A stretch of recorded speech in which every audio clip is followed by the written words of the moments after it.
Viewers, आपको channel में खुशामदीद कहते हैं। आज हम टैबलेट बस्कोपान के बारे में डिस्कस करेंगे। बस्कोपान टैबलेट जो है, इसके अंदर एक्टिव इंग्रेडिएंट हायोसिन मौजूद होता है 10 mg। ये इंजेक्शन फार्म में भी आती है और टैबलेट फार्म में भी। इंजेक्शन फार्म में ये जो मेडिसिन आती है, इसमें 1 ml के अंदर 4 mg होती है मेडिसिन, एक्टिव इंग्रेडिएंट जिसको हम हायोसिन कहते हैं। और टैबलेट में हायोसिन 10 mg मौजूद होती है। इसके अलावा ये मेडिसिन बस्कोपान प्लस के नाम से भी आ रही है, उसमें हायोसिन 10 mg मौजूद होता है और पैरास्टामोल 500 mg मौजूद होता है। ये कम्बिनेशन बना हुआ है, ये बेहतरीन कम्बिनेशन है। अगर किसी को पेट में दर्द हो, क्रैम्पिंग हो और उसके साथ फीवर हो, तो उसके लिए बस्कोपान प्लस सबसे बेस्ट मेडिसिन है। इस मेडिसिन को हम एंटी स्पैज़मोडिक एजेंट कहते हैं, यानी कि स्मूथ मसल्स में अगर क्रैम्पिंग हो तो उसको ये ख़त्म करती है। इसके अलावा वॉमिटिंग को ये रोकती है, इसको एंटी एमेटिक बोलते हैं। इसके अलावा बाज़ का ये होता है कि मरीज़ जब सफ़र करना शुरू होता है या गाड़ी में बैठता है तो उसको वॉमिटिंग स्टार्ट हो जाती है।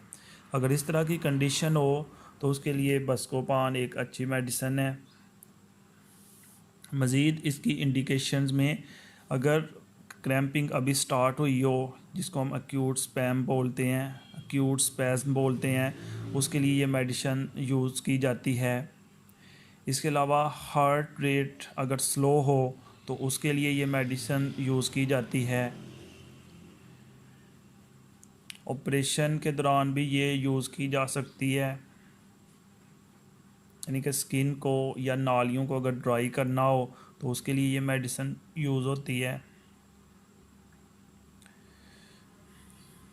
इसके अलावा एक कंडीशन है जिसको हम अमनेसिया बोलते हैं, जिसमें इंसान की मेमोरी जो है ना लॉस हो जाती है, लेकिन ये शॉर्ट टर्म मेमोरी होती है। थोड़ी देर के लिए इंसान भूल जाता है और फिर उसको याद आ जाता है। अगर इस तरह की कंडीशन हो तो उसके लिए बस्कोपान यूज़ की जाती है। आइरस के अंदर इन्फ्लेमेशन हो, आँख के अंदर इन्फ्लेमेशन हो, सोजन हो, तो उसके लिए बस्कोपान मेडिसिन यूज़ की जाती है। कुछ पेशेंट्स ऐसे होते हैं कि अगर वो एक जगह पे बैठे रहें, अपनी पोजीशन चेंज ना करें, बिल्कुल ना हिलें, तो वो बिल्कुल ठीक रहते हैं। जैसे ही वो थोड़ी बहुत हरकत करते हैं तो उनको वॉमिटिंग स्टार्ट हो जाती है, तो उनके लिए ये ज़बरदस्त मेडिसिन है। इसके अलावा जो मेन फंक्शन है इस मेडिसिन का, वो है स्मूथ मसल स्पैज़म, यानी कि स्मूथ मसल्स के अंदर क्रैम्पिंग हो तो उसके लिए मेडिसिन होती है। स्मूथ मसल्स हमारे पेट के अंदर होते हैं, मोस्टली पेट दर्द के लिए ये आम इस्तेमाल होने वाली मेडिसिन है।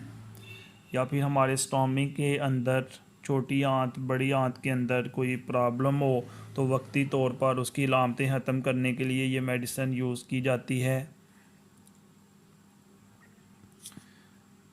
इसके अलावा ये मेडिसिन बेहोशी के दौरान भी जो है इस्तेमाल की जा सकती है। बाकी कुछ मेजर मेडिसिन मिला के मरीज़ को बेहोश किया जाता है ऑपरेशन करने के दौरान। ये तो इस मेडिसिन के यूजेस हो गए। अब हम कुछ कंडीशन देखते हैं जिनमें इस मेडिसिन को बिल्कुल इस्तेमाल नहीं करना चाहिए। इसको हम कंट्राइंडिकेशन बोलते हैं। जैसे एक डिज़ीज़ है ग्लूकोमा, जिसमें हमारी आई साइट डिम हो जाती है, हमें धुंधला नज़र आता है, तो इस सूरत में बस्कोपान मेडिसिन को बिल्कुल यूज़ नहीं करना चाहिए। इसके बाद एक कंडीशन है प्रोस्टेटिक हाइपरट्रोफी, यानी कि हमारा प्रोस्टेट ग्लैंड जो कि हमारे यूरिनरी ब्लैडर, जिसको हम मसाना कहते हैं, और जहाँ से हमारा यूरिन एक्सक्रीट आउट होता है, उनके दरमियान एक ग्लैंड होता है जिसको प्रोस्टेट ग्लैंड कहते हैं। बाज़ ये किसी वजह से बड़ा हो जाता है साइज़ में। इस कंडीशंस में भी बस्कोपान को यूज़ नहीं करना चाहिए। एक कंडीशन है पैरालिटिक इलियस, ये छोटी आंत का एक हिस्सा है, उसमें फालज हो जाता है या ब्लॉकेज हो जाती है, उस सूरत में भी इस मेडिसिन को बिल्कुल इस्तेमाल नहीं करना चाहिए। जब इस मेडिसिन को यूज़ किया जाता है तो इससे नींद छा सकती है, इसलिए ड्राइविंग के दौरान या कहीं पे जाना हो तो उस सूरत में इस मेडिसिन को इस्तेमाल नहीं करना चाहिए। अगर प्रेगनेंसी में यूज़ करना चाहते हैं तो अगर काफ़ी अशद ज़रूरत है इसकी तो फिर ही यूज़ करें, क्योंकि ये प्रॉब्लम करती है। प्रेगनेंसी में कोशिश करनी चाहिए कि इसको ना ही इस्तेमाल किया जाए।